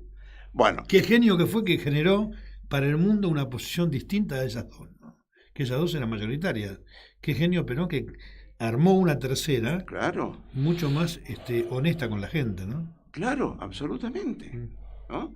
Tercera posición que después intenta, digamos, no expandir, pero articular con otros y con otras experiencias que había en el mundo que estaban surgiendo. Egipto, el Irán de Mossadegh, al que le pegan a Nasser. En Irán le dan un golpe en el 51 a Mossadegh cuando nacionaliza el petróleo. Es decir, todo eso, la tercera posición comienza a internacionalizarse, ¿no? ¿Qué es? ¿Qué dice Perón? Sí, capitalismo sí, mercado sí, pero Estado. Y combinemos Estado soberano, no gobernanza. No gobernanza. Entonces, bueno, me parecía importante traer este antecedente. Supuesto, este antecedente, porque si no, no se entiende la discusión actual. Y la discusión actual es una discusión que nos viene desde que retomamos la democracia, que está anclada sobre el tema de la soberanía. ¿Cuánto de soberanía puede tener la Argentina? Y si empiezan ustedes a ver qué pasa desde el 83 para acá, hay una serie de hitos. Por ejemplo, el Congreso Pedagógico Nacional. Eran de Alfonsín. Sí. Exactamente. El Congreso Pedagógico Nacional. ¿Qué hizo? Destruyó la educación nacional argentina. ¿No? El sistema educativo argentino empezó su decadencia ahí.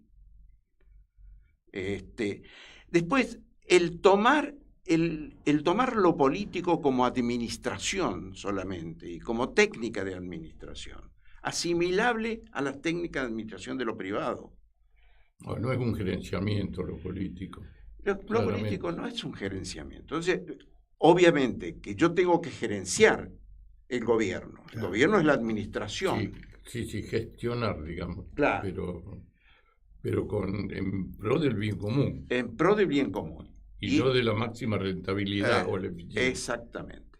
Entonces, ese equilibrio, cuando yo no tengo una clara posición de cuál es el concepto de lo político, que es la capacidad de control soberano sobre un territorio y la capacidad de generar articulaciones con otros territorios soberanos, respetando soberanías, ¿no? El ABC de Perón, Argentina, Brasil, Chile. ¿Por qué Perón se resiste al panamericanismo? Porque el panamericanismo que impulsaban los norteamericanos era precisamente esta gobernanza, ¿no? La soberanía el patio trasero de Estados Unidos. Exactamente, la soberanía es nuestra, es de Estados Unidos, ¿no? Entonces, ahí me parece que hay un punto clave. Si a eso le sumamos ahora que el mercado está hoy conducido por una revolución tecnodigital, entonces, ¿cuál es la característica de lo tecnodigital? Lo tecnodigital es que yo no tengo futuro, tengo presente. Un presente siempre eterno, pero un presente, ¿no? Las redes, todo esto es ahora. De aquí a ahora. Ahora, no hay pasado ni futuro, es ahora. Eso va configurando toda una concepción, una mirada de la sociedad que ahora. Los pibes, escuchaba ayer unos pibes que entrevistaban que se habían ido a ver el Mundial. ¿Tenés trabajo? No, renuncié al trabajo porque... Para venirme a ver el Mundial. Sí, exacto. Claro. Llama la atención en tu análisis, que conozco desde hace mucho tiempo y me alegra volver a escucharlo. Llama la atención la ausencia de esto que vos estás también planteando en el escenario nacional, de intelectuales, de medios de comunicación, de pensadores. Hay un silencio absoluto sobre esto. No se discute en ningún lado.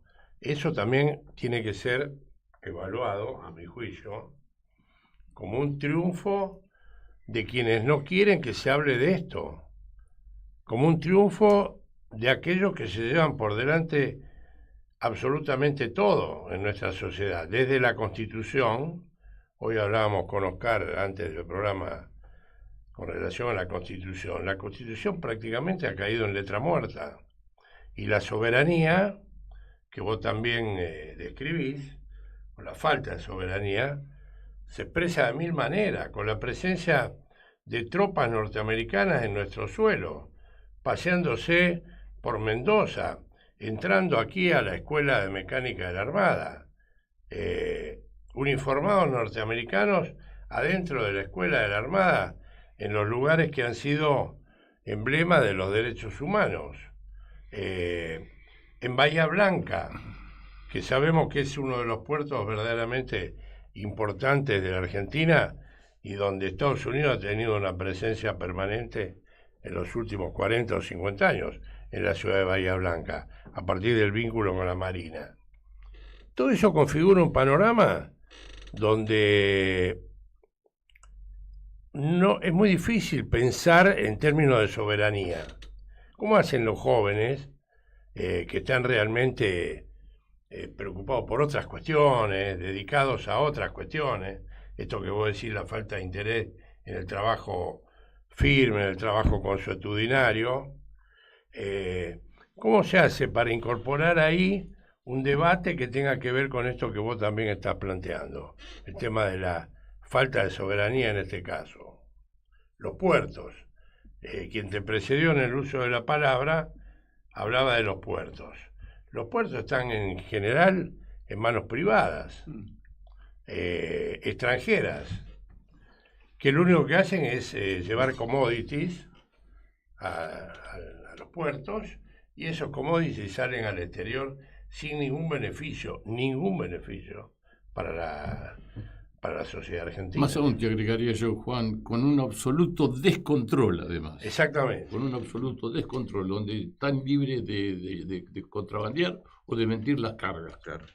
Exactamente, hace algunos años, no mucho, 1 año y medio, 2, tuve la oportunidad de ir por una cuestión comercial al puerto de Rosario, que está cerrado. El puerto de Rosario, que es el más importante de la Argentina, está cerrado, porque ahora están todos en el norte de Rosario, Timbúes, y a partir de ahí, etcétera, etcétera. San Lorenzo. ¿Perdón? San Lorenzo, digo, también. Sí, San Lorenzo, Timbúes, ahí están todas las multinacionales con un profundo deterioro del sistema ecológico, porque arrojan cosas al Paraná, lo que se les ocurra. Y fuimos al Puerto Rosario y nos recibió el presidente del Puerto Rosario, cuyo apellido no recuerdo, pero el apellido de la madre sí. Por lo tanto, el apellido del padre que no recuerdo, pero el apellido de la madre es Vicentín. El Puerto Rosario estaba en manos y está en manos de la familia Vicentín. Y frente a eso el Estado, sobre todo cuando gobernó Fernández, tuvo una oportunidad de tener ahí una posición de fuerza y renunció a esa posición de fuerza. Lo recuerdo con mucha tristeza, con muchísima tristeza, porque designó a 2 interventores realmente capaces, expertos en el tema, y vino el gobernador de Santa Fe a Olivos y tuvo el tupé, el gobernador de Santa Fe, neoperonistas si los hay, de dar una conferencia de prensa afuera de la Quinta de Olivos, sobre la calle Vilates, anunciando que la intervención había quedado sin efecto. Y la intervención tenía 48 horas. La volteó el gobernador de Santa Fe, en beneficio de Vicentín. Perdonen la vehemencia, ¿no? No, bueno, datos de la realidad. Son datos de la realidad, pero Macho, lo que me parece que todo empieza por la cabeza, decía el general, el pescado se pudre por la cabeza. Es decir, nosotros tenemos que volver a generar pensamiento, primero pensamiento propio. No podemos pensar con categorías ajenas, porque si nosotros escuchamos a nuestros políticos, dirigentes sindicales y dirigentes políticos, hablando de gobernanza y gobernabilidad todo el tiempo, no saben lo que están diciendo. Creen que gobernabilidad es gobernar bien. No es gobernar bien. Gobernabilidad significa que vos no tenés ejército, vos vas a tener una Guardia Nacional, a lo sumo. Policía. ¿Qué es lo que está pasando ahora? Es lo que está pasando. Claro, ¿qué es lo que está pasando ahora? ¿Quién va a tener el ejército? Estados Unidos. Que además se puede dar el lujo ahora de hacerlo mercenario, ¿no? Exacto. Pero autorizándolos a manejar por supuesto. Pero Estados Unidos es el que decide la estrategia. Entonces, si nosotros si tenemos guardias nacionales, no podemos definir las estrategias. Porque Guardia Nacional significa que no somos soberanos. Y además significa que no somos actores estratégicos en el sistema internacional. Porque en el sistema internacional, ser actor estratégico significa tener la capacidad de hacer la guerra. No que la vaya a hacer. Es la capacidad de que para defender los intereses llegue al último recurso que es la guerra. Analizar y definir. Exactamente. Si yo no tengo esa capacidad, no soy soberano. Por lo tanto, ¿para qué voy a tener un ejército? Tengo una Guardia Nacional que además la estrategia de esa Guardia Nacional me la va a decir otro, ¿no? Me alegra mucho escucharlo a Juan y perdón por la digresión, traigo a colación algo que ocurrió hace muchos años. Sentado en un banco dialogaba el ministro de Defensa de Francia con Stalin acerca de la guerra precisamente. Y Stalin lo miró y le dijo: ¿cuántas divisiones tiene el Papa? ¿No? Porque no sé qué pretendía el ministro de Francia de incluir en la discusión al tema del Vaticano. Y Stalin, con el criterio que bien señala Juan, le preguntó cuántas divisiones tenía el Vaticano. Ninguna. Una guardia suiza disfrazada. Es simbólica, sí. Por lo tanto, simbólica. Claro, no es un actor estratégico. Exactamente. Entonces, nosotros hemos perdido, América Latina está perdiendo la capacidad estratégica. Y perder la capacidad estratégica es perder la capacidad de fijar objetivos. Bueno, pero hay una razón para eso, que creo que es estrictamente económica, ¿no? Económica. Estrictamente. El mercado. El mercado. Es decir, el mercado ganó la guerra. Porque tenemos los minerales, tenemos el litio, tenemos el agua, tenemos todo Latinoamérica, ¿eh? No solamente Argentina. Entonces ahí está, volvemos a lo mismo. ¿Política económica o economía política? Y el mercado nos ganó. Bueno, cuando digo mercado, estoy diciendo libertad de mercado. Libertad de mercado significa que las reglas no las pone alguien fuera del mercado, sino que las pone el mercado. Eso es la ley de la selva. Y es la ley de la selva, ¿no? Entonces no hay sociedad ahí. La sociedad es un derivado para, por ejemplo, para estos von Mises, para Hayek, para todos estos tipos. La sociedad es un derivado del mercado, ¿no? Si yo pongo el mercado en el centro, la sociedad es lo que el mercado le va a permitir ser. Y la que va a consumir, lo que el mercado le porque, quiere dar. Claro, porque la sociedad, ¿qué hace? Consume. Lo que el mercado le quiere dar, ¿no? Consume y antes la producía, pero ahora, en una sociedad tecnificada... Ni siquiera hace falta la mano de obra para producir. Exactamente. Entonces, ¿qué tenemos? Tenemos un problema solamente de consumo. Tenemos que orientar hacia el consumo. Ahora, el consumo de quiénes son los consumidores, porque ahí está el dilema. Aún llevándolo a sus últimas consecuencias, vamos a suponer que la robotización y la inteligencia artificial permitieran prescindir de mano de obra. Sí. Siempre existiría el problema de la redistribución de la riqueza, porque de lo contrario no habría consumidores. Así es. Es decir, que se les, en su última consecuencia, el mercado llega a tener el problema de que no tiene consumidores. Bueno, claro, cuando el mercado devora a su contrincante, que es el Estado, y el trabajador, y los trabajadores empiezan a comerse a sí mismos, ¿no? Yo creo que va a... Exacto, esa es la lógica. Por supuesto, esa es la lógica. Empieza a comerse a sí mismo.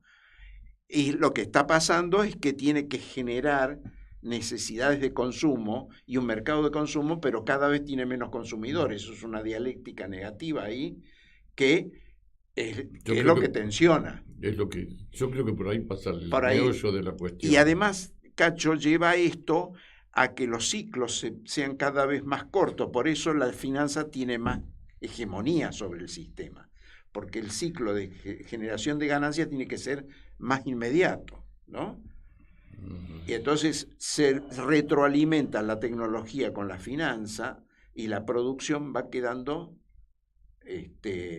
no digamos totalmente devaluada, pero va perdiendo protagonismo. Y además con la exacerbación de la industria bélica. Exactamente. Por eso tienen que ir a generar guerra. Yo siempre, cuando hablo con dirigentes sindicales, les digo, el problema del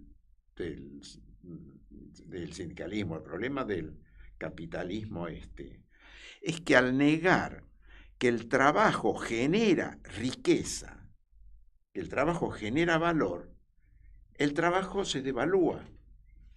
Entonces, ¿por qué yo voy a pelear el salario? Yo peleo el salario porque el trabajador es el que genera el valor económico. No, pero con la robotización y la inteligencia artificial está en tela de juicio, o por lo menos va a llegar a estar en tela de juicio. Entonces, yo creo que antes las luchas sindicales no tuvieron muy en cuenta esto, la defensa de que solamente hay valor con trabajo, porque al final la digitalización, ¿qué es? Es trabajo acumulado.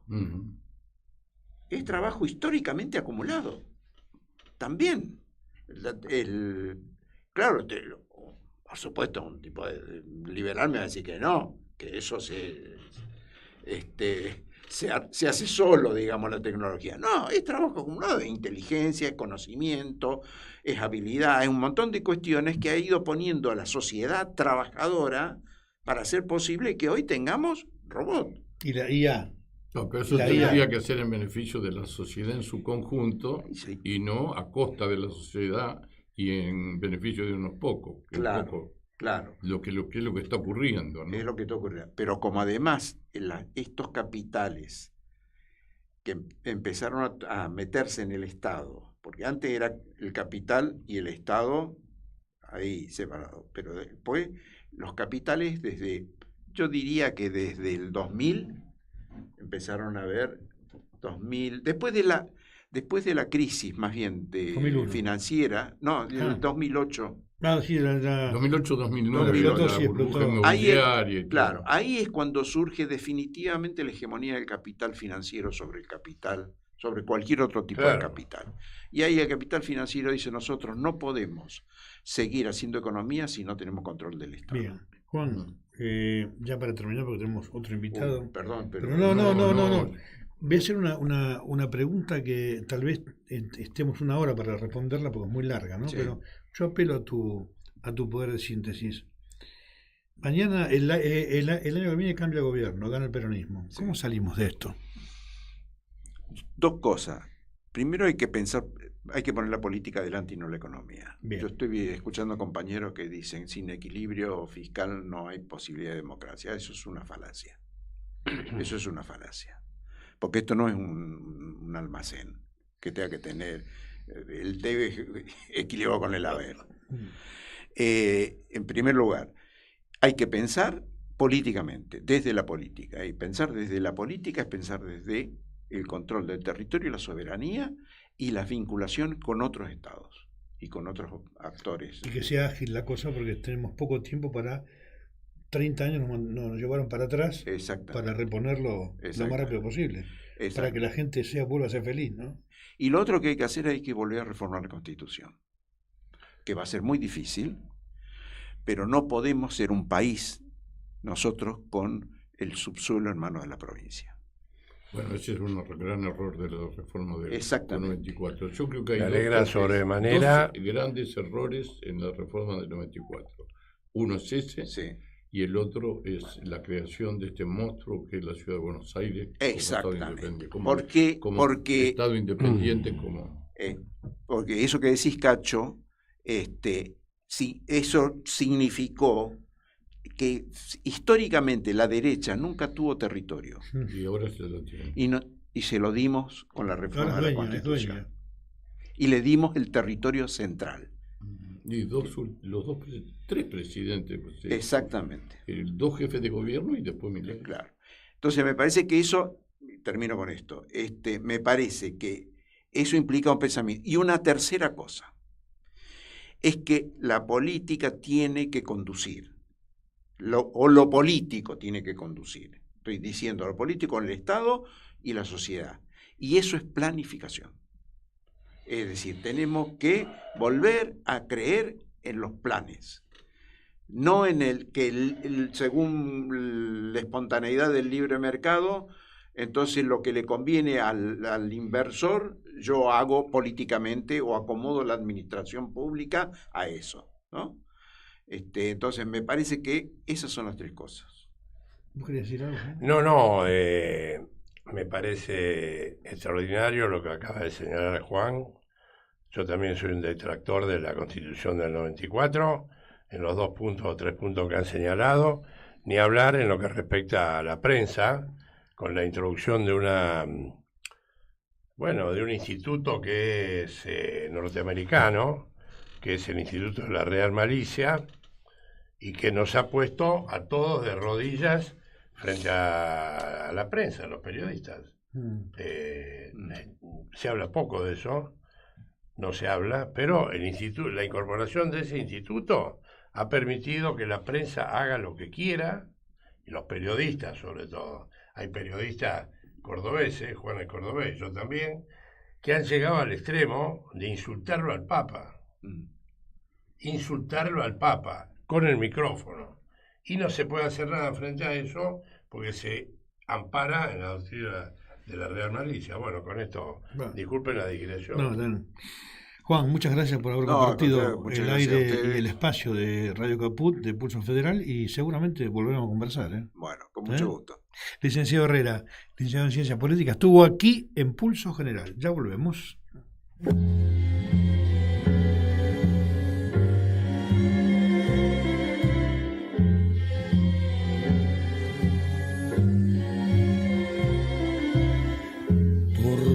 fondeadero donde van a recalar barcos que en el muelle para siempre han de quedar, sombras que se alargan en la noche del dolor, náufragos del mundo que han perdido el corazón, puentes y corrajes donde el viento viene a usar, barcos carboneros que jamás han de zarpar, torvo cementerio de las naves que al morir sueñan sin embargo que hacia el mar han de partir, niebla del riachuelo amarrado al recuerdo yo sigo esperando, niebla del riachuelo de ese amor para siempre me vas alejando, nunca más volvió, nunca más la vi, nunca más su voz nombró mi nombre junto a mí, esa misma voz que dijo adiós.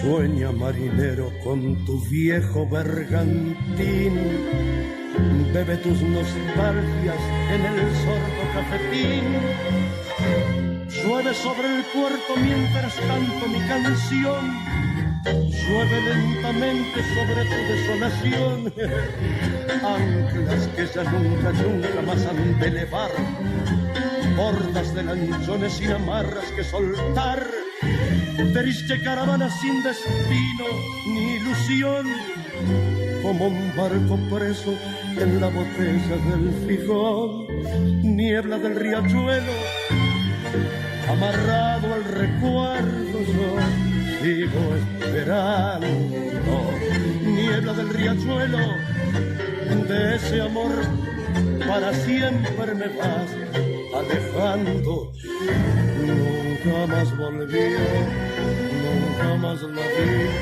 nunca más tu voz nombró mi nombre junto a mí, esa misma voz que dijo adiós.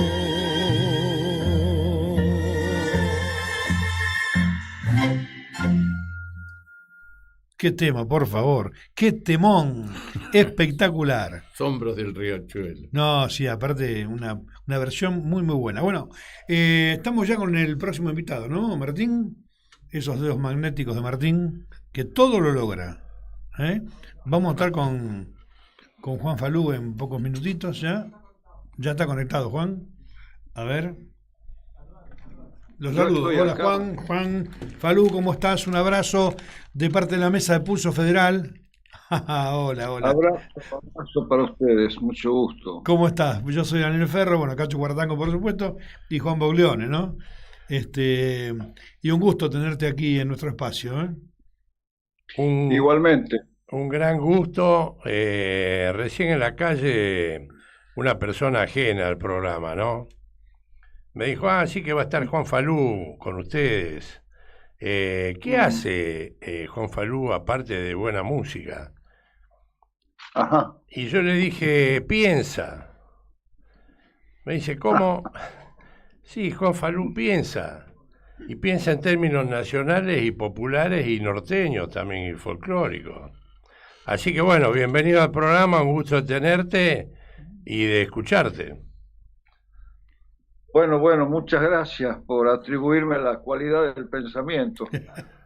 Bueno, que no es poco.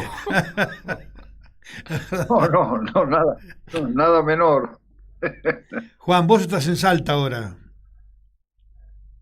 No, a ver, yo vivo en Buenos Aires hace como 50 años. Pero hablas como un salteño. No, como tucumano. Tucumán. Lo que pasa es que posiblemente se me asocie con la salteñidad del apellido Falú, ¿no? Claro. Eduardo nace en el Galpón, Salta, y mi padre, que era mayor que Eduardo, también nació en el Galpón. Son familias salteñas, sí. Lo que pasa es que había una fuerte migración de estudiantes de todas las provincias del noroeste hacia la Universidad Nacional de Tucumán. Y algunos se quedaron allí, como mi padre. Conoció una tucumana, que es mi madre, y nosotros nacimos en Tucumán. Claro, claro.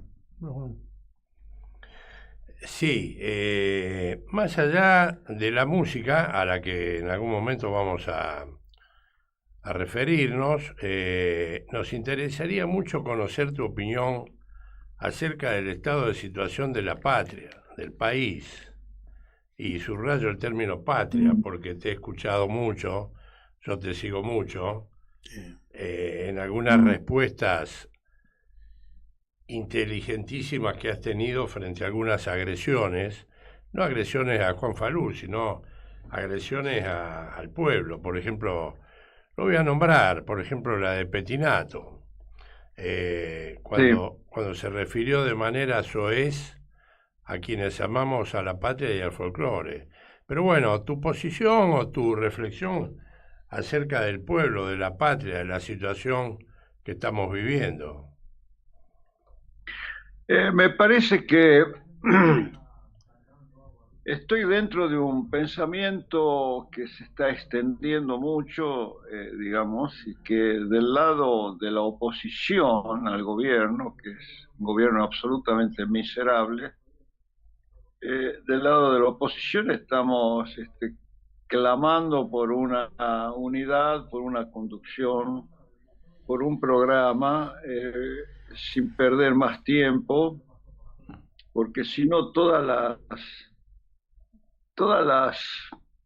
los errores garrafales y los comportamientos inclusive que violan los códigos éticos que ellos mismos proclamaron, todo eso tiene que ser canalizado ya por un campo opositor que tenga ya programas, banderas y candidatos, ¿no?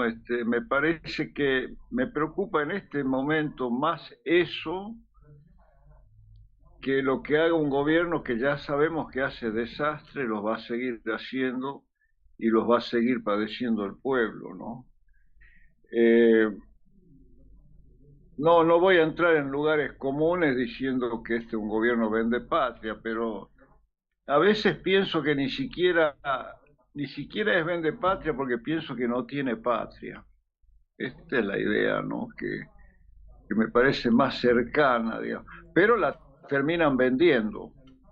Está entregando la soberanía, Juan, eso es lo que... Absolutamente. Eso es lo soberanía, ayer leí una nota sobre las exportaciones mineras.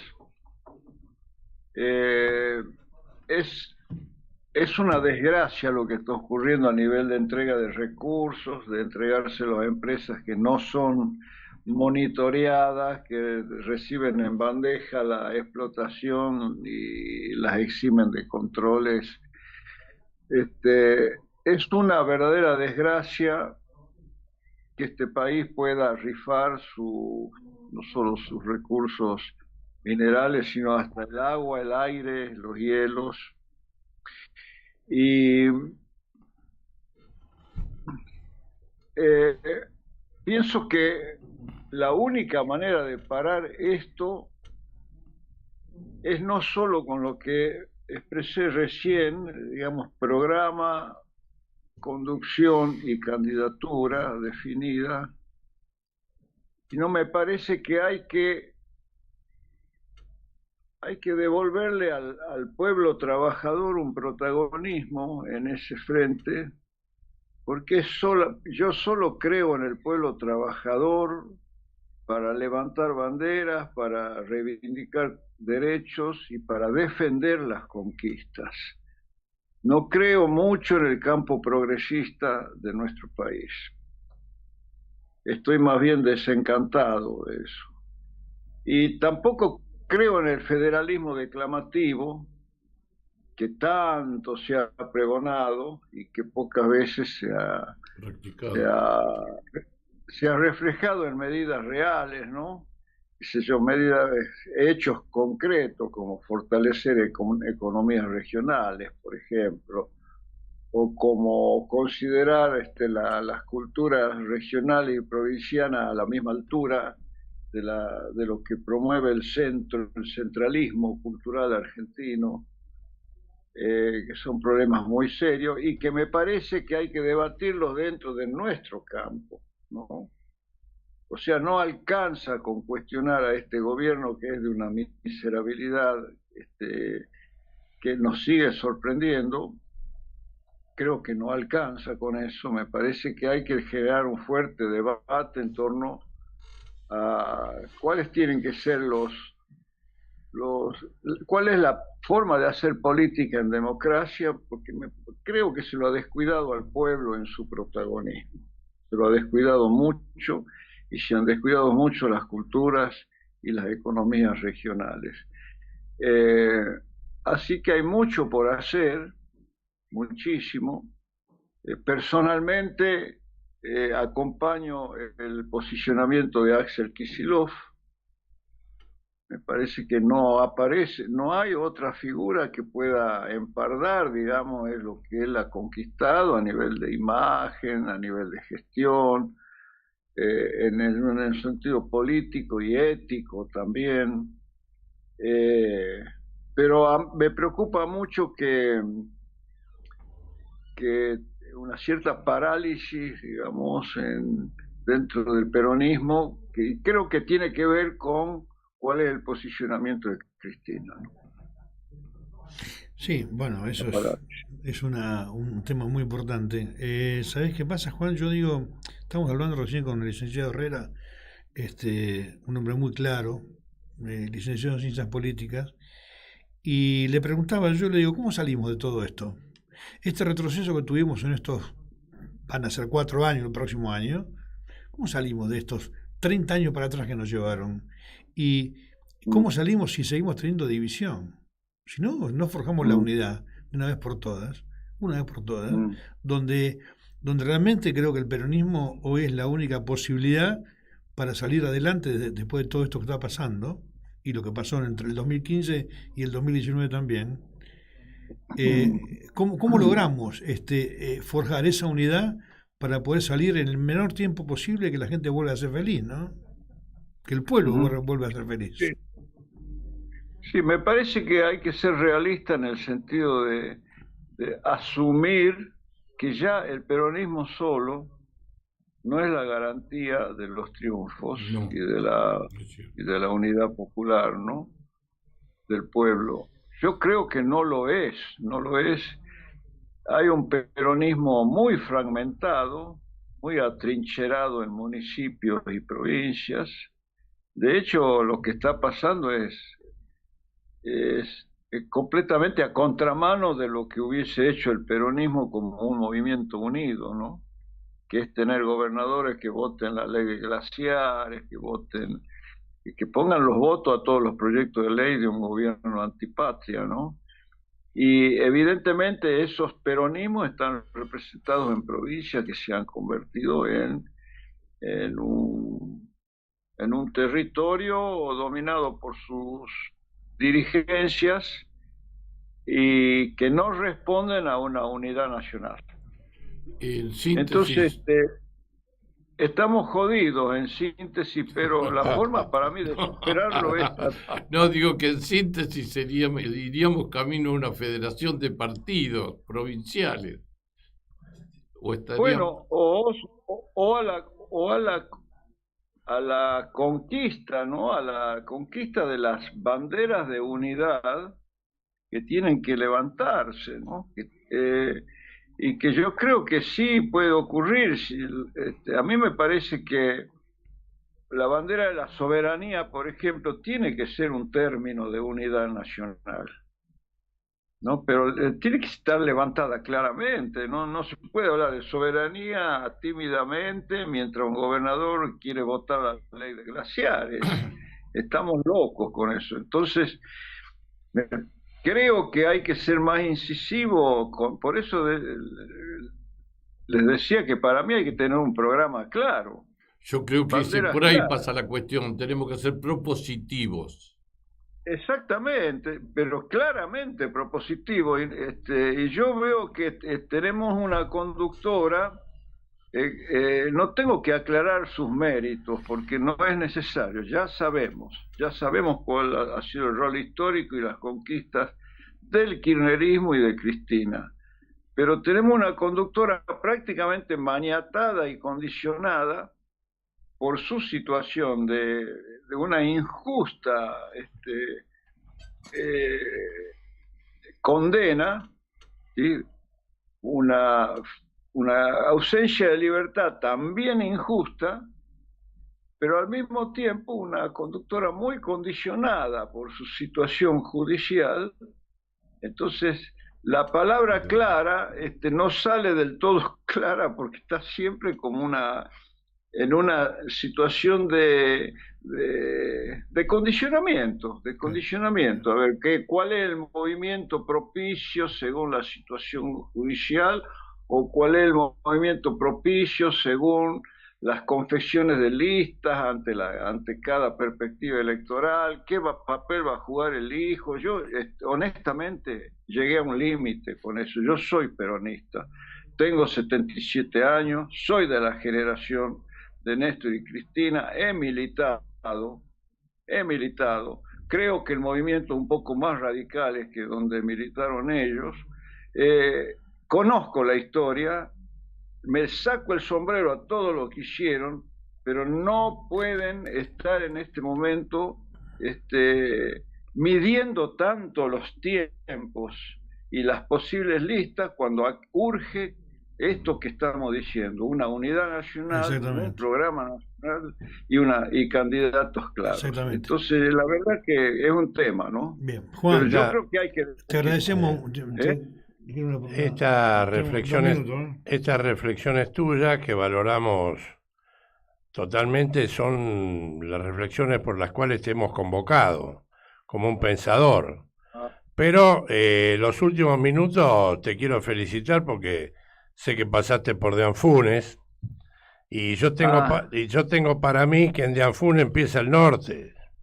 Por más que hay algunos que dicen que empieza en Tulumba. Hay algunos colegas musicales tuyos que me han discutido de que el verdadero norte empieza en Tulumba, y yo creo que no, que empieza en De Anfunes. Así que te felicito que estuviste ahí actuando, ¿no? Vos sabés que voy a estar ahí dentro de 2 fines de semana, no el que viene, sino el otro, en la Ciudad de los Vientos, ¿no? En la Ciudad de los Vientos. Y en la ciudad del querido Ica también. Exactamente, sí, hay el hermano de Ica, que lo voy a ver, que es Pepe Novo. Pepín. Y no sé si no es en el lugar de él donde voy a tocar, creo que sí. Tiene un lugar como para hacer música, como lo tenía en Córdoba. Y sí, buena ubicación geopolítica. Bueno, geopolítica musical. Juan, un abrazo grande, ya estamos con el tiempo ya para entregar. Gracias por haber compartido el aire y el lugar de Pulso Federal, Te agradecemos muchísimo. Bueno, gracias a ustedes, y disculpen si me convertí en un opinólogo político y hablé más de eso que de música, pero bueno, son los tiempos a mí me hacen pensar así. No, está bien. Muchas gracias. Gracias, Juan, un abrazo grande. Hasta luego, que estén bien, gracias. Juan Falú estuvo en Pulso Federal y ya nos vamos, ¿no? Ya tenemos que irnos. Un martes más. Le agradecemos a todo el equipo de Pulso Federal, le agradecemos a Martín, el hombre de los dedos magnéticos, que toca todo y sale bárbaro. Así que ya nos vamos, Ya está llegando el próximo programa y decimos muy buenas tardes hasta el próximo martes, que tengan muy buena semana y vamos a Argentina, Chau. Esto fue Pulso Federal por Radio Caput. Debe ser los gorilas, debe ser que andarán por ahí. Nos volvemos a encontrar el próximo martes a las 13 en Pulso Federal por Radio Caput. En Caput había un viejo. Pasan cosas. Dice así: yo no tengo un amor, una muchacha, una cosa que le anda por la piel, por todas